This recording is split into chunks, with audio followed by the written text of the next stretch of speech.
Hey guys, my name is Gabby, welcome back to my channel, and today I'm going to be doing the fourth video in this new video series that I call What I've Watched, where I talk about all of the movies and TV shows I've recently been watching. I love watching TV shows and movies almost as much as I love reading, so it's something new I brought to this channel in 2018. I'm going to start with TV shows, mainly because I want to talk about The Haunting of Hill House. So this show is a new Netflix show. It's like a scary horror show, but it follows this family. My new favorite fucking show ever. It's so good. So it follows this family. It follows a mom and dad and then their 5 kids. And I love how the first 5 episodes of this series follows each one of the individual siblings, so you get to see like more of their history, more of their past and more of their story. Oh my god, this show is so good. It's like literally one of the best shows I've ever seen. The way that this story keeps a mystery building around whatever happened on the final night that they were in this haunted house, and the way it just keeps like this mystery going while simultaneously making you care so much about this family, and like it made me cry multiple times. But I loved everything about it so much, and there was a few good jump scares. Like there was a few moments that I like fucking screamed. All the acting is like fucking great. It's really good. Like some of the best acting I've ever seen. I can't recommend it enough. If you haven't seen it, go watch it. Even if you're not a fan of horror really, it draws you into the story enough that like I've never cared so much about a family in a horror genre thing. Yeah, this is one of my new favorite shows of all time. Like I'm obsessed with it. It's so great. The next show I wanted to talk about is You, that's on Lifetime. This is the adaptation of the novel by Caroline Kepnes, which is one of my favorite books of all time. This show, like, oh my god, I honestly don't know how I feel about this show. Like half of it I really love it and it feels exactly like the book, like with Joe Goldberg and his character and his creepiness. And then like some parts of the show I'm like, this is such cheesy Lifetime drama stuff, you know? Like I don't know.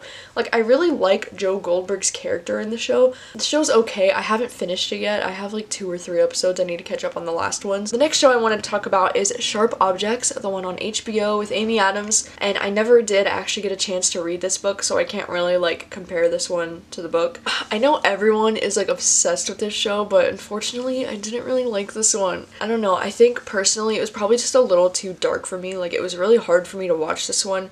I don't know, like watching somebody self-harm themselves is like really hard for me to watch. It just really makes me uncomfortable, and I just wasn't invested in this story the way that I wanted to be. Like I don't know, it was like I think Amy Adams did a phenomenal job in this role, and I think all the acting was like really freaking good. And by the end of the show, like I watched the whole thing, and by the end of the show I just felt very like underwhelmed, and like the plot twist didn't really surprise me. I felt like it was such a basic plot twist thriller thing, you know? Like I don't know, I wasn't super impressed with this one, unfortunately. Like I really wanted to love it. Like I was expecting to love it, and so I was kind of sad that I didn't like this one as much. And then the next show I wanted to talk about is Maniac, which is a show on Netflix that has Jonah Hill and Emma Stone in it, and this is another one that I was expecting to love the hell out of, and I ended up feeling pretty underwhelmed by it. I watched the whole series and honestly I just got more and more confused every episode. Like I feel like this show was trying so hard to be like something next level, like Inception or something, but like it never quite got there for me, and like the whole time I was just really confused, especially at the end. I was like, I have no idea what's going on, like, and I just can't enjoy something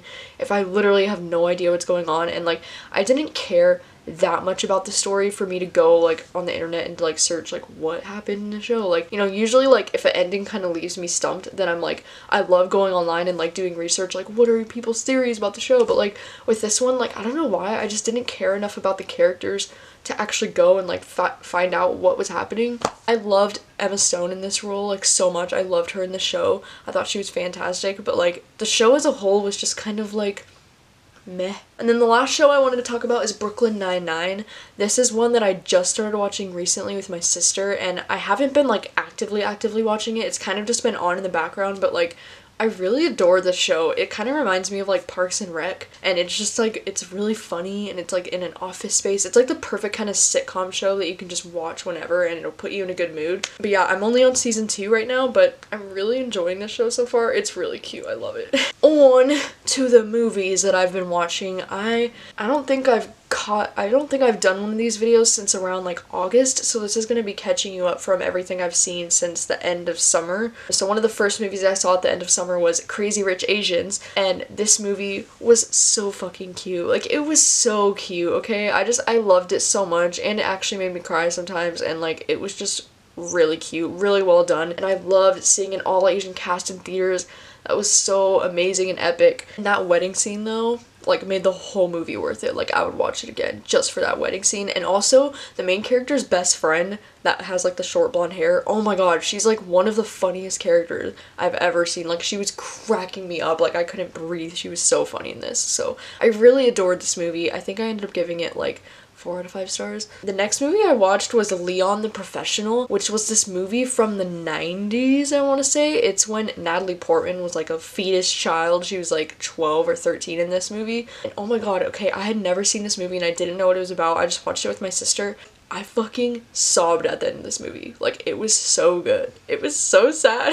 It's just about this hitman who, like, lives next door to this little girl, and then her whole family gets killed, which is Natalie Portman. Her whole family gets murdered, and so he, like, takes her in, kind of, as his own, and then raises her to be her own hitman. It sounds so lame, but, like, oh my god, it, like, fucking made me cry so hard, and it was so good, and it's, like, a new favorite of mine. The next movie I watched was Personal Shopper. This is the one with Kristen Stewart, and very strange movie. Like, I'm not too sure what I went into it expecting. I didn't know what it was about, but I've just heard about it nonstop on, like, Letterboxd, and all these, like, movie people really love this movie, so I wanted to watch it, and it's very strange, okay? Like, Kristen Stewart is the sibling of a dead twin brother, and so she's trying to, like, communicate with her dead twin brother, but that's where he died in Paris, and so she's trying to, like, go to Paris to, like, you know, connect with him in some way, and then she, like, witnesses a murder, and, like, there's all these, like, weird things in this movie. Like, I don't even know, honestly, what this movie's about. Like, it was a very strange movie. So I think I ended up giving this one, like, 3 out of 5 stars. Like, I don't know, it was okay. It was very weird.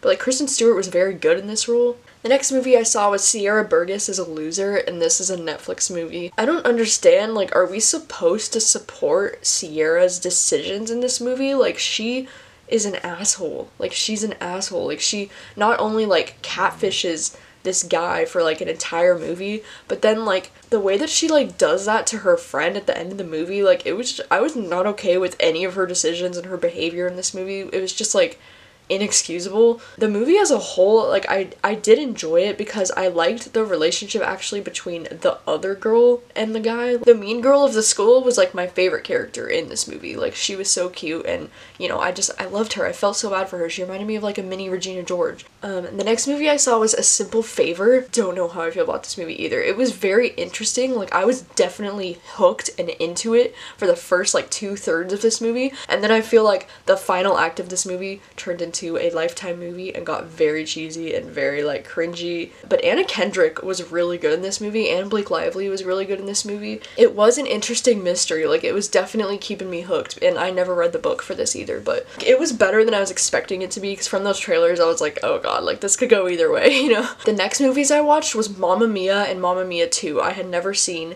either of them before. I loved the first Mamma Mia, okay, and I thought it was so much fun. I loved all the songs, and I just, like, had a really great time, and, like, Meryl Streep was so awesome in this movie. Then the second one we watched, and I don't know why, I did not enjoy the second one as much as I liked the first one. Like, I thought the second one was so much more, like, cheesy, and since Meryl Streep wasn't really in it, I just didn't care as much. Like, she was my favorite character in the first movie. In the first movie, I really loved the whole mystery of her, like, trying to figure out who her dad was. That was the part that hooked me the most about the first movie, and then in the second movie, it was just kind of like her reimagining her mom's youth, and it was just kind of boring to me. Like, I don't know. I know, like, that's such an unpopular opinion to have because everybody and their mom prefers the second movie to the first movie, but I kind of like the first movie better. I don't know, maybe it's just me. The next movie I watched was Disobedience with Rachel Weisz and Rachel McAdams being lesbians. Oh my god. You guys, this movie was so good, because y'all know how I like a forbidden romance, you know, and this was, like, the most forbidden of all the romances because they're, like, in the church and they're in a country that really does not support LGBT relationships, and Rachel Weisz and Rachel McAdams, like, shipping it so hardcore. They were so cute in this movie. I think I ended up giving this one, like, 4 out of 5 stars. The next movie I saw was Venom. This is kind of like a guilty pleasure movie for me because critically, I don't think it's very good. Like, you know, when I look at it from, like, a critic's point of view, I'm like, okay, yeah, it's not very good. It's, like, it's pretty cheeseball, you know, but, like, from a fan's point of view, I liked it. I mean, I thought it was, okay, it was cheesy, okay? It was pretty cheeseball, but like, I was entertained throughout this movie, and I really liked Michelle Williams in this. I love Tom Hardy in this. I thought Tom Hardy did a really good job for what they gave him with Venom, you know? I actually didn't really like Riz in this movie, even though I do love him as an actor, but in this role, he just wasn't very convincing as a villain to me. Like, I don't know why. The character of Venom was pretty cool. Like, I really liked all of the scenes with Venom. I still enjoyed this. I still had fun watching it, so. The next movie I saw was A Star is Born. Okay, this movie literally had me sobbing at the end so hard that I was like embarrassed to walk out of the movie theater with my face looking like a puffer fish. This movie reminded me why I'm a fan of Lady Gaga. Like, she is fucking amazing, and all of the performances in this movie are live performances, and you can honestly tell because like Lady Gaga's voice, like, she gives me fucking chills. Like, her voice is so good, and Bradley Cooper actually sang live for all of this movie too, which is also pretty impressive. Wow, this is like one of the saddest stories I've ever freaking witnessed in my life. It was really good though. Like, I want to watch it again so bad, and like I saw this one in RPX, so like it was so loud. Like, the music performances in the theater were so loud and just like amazing to watch. But yeah, this is definitely one of my favorites of the year, and I really want to rewatch it again. Like, it was so good, and Lady Gaga was so good in this role. Like, I seriously feel like she deserves an Oscar nomination for this role.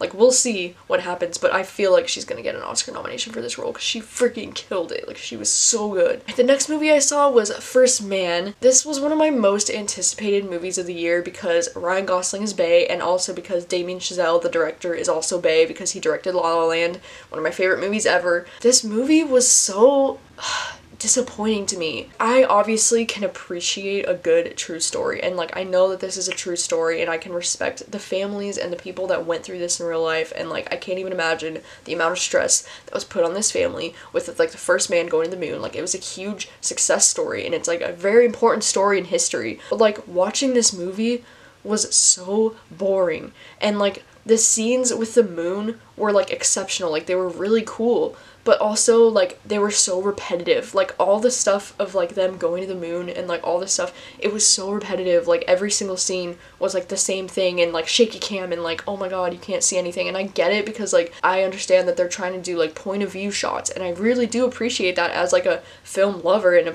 like I appreciate the effort that was put into this movie. But like, oh my god, watching this was just such a drag, and like I wasn't invested. The characters were so dull. Like, Neil Armstrong's character and his family, they were so dull. I'm just super bummed because like I wanted to love the hell out of this movie, and I was expecting to love the hell out of this movie, and I was just kind of left feeling like underwhelmed. The next movie I watched was The Kindergarten Teacher, and this was on Netflix, and this stars Maggie Gyllenhaal, and she plays this kindergarten teacher who becomes like kind of obsessed with one of her students, like low-key. Like, this movie feels like a cross between a contemporary and a thriller. Wants him to be a poet because he writes these poems and nobody really appreciates him except for her. And so it's really like interesting though to see her obsession kind of grow with this kid, and it's kind of like scary, you know, because like he's one of her students and she's just like so obsessed with him. This movie was really fascinating, and like the ending kind of like left me feeling very unsettled and like also kind of sad, and like, I don't know, it was a very strange movie, but it was also very interesting, and like I couldn't look away. Yeah. So I think I ended up giving this one like 4 out of 5 stars. And the last movie I saw recently was Bohemian Rhapsody. Growing up, I was always a pretty big fan of Queen just because it was like their music was always in my house. My dad was always a huge fan of them. Seeing this movie was kind of like surreal, like seeing all those songs like performed and like come to life, and like knowing the story of what actually happened was really cool, and I really loved this movie. Like, I loved Rami's performance as Freddie Mercury. Like, I personally think he deserves an Oscar nomination for this role, even though I'm not sure if it'll happen for him, but like, oh my god, he was so good in this role, and I love seeing more of Freddie Mercury's like LGBT side explored in this movie as well. But I was kind of disappointed to learn, like, after doing more research on this movie, that they weren't totally true to the story of, like, what actually happened with Queen. So I'm not really sure how I feel about that. Like, after I came out of the movie, I was, like, on such a high, and I loved it so much, and I was like, this is, like, one of my favorites of the year, you know? But, like, after doing more research and learning that it's not actually really the true story, and that they kind of made Freddie Mercury seem a little more selfish in the movie, like, I'm not really sure how I feel about that, because, like, if he wasn't like that in real life, then that's kind of fucked up to make him seem like that in the movie, I think. So, I don't know.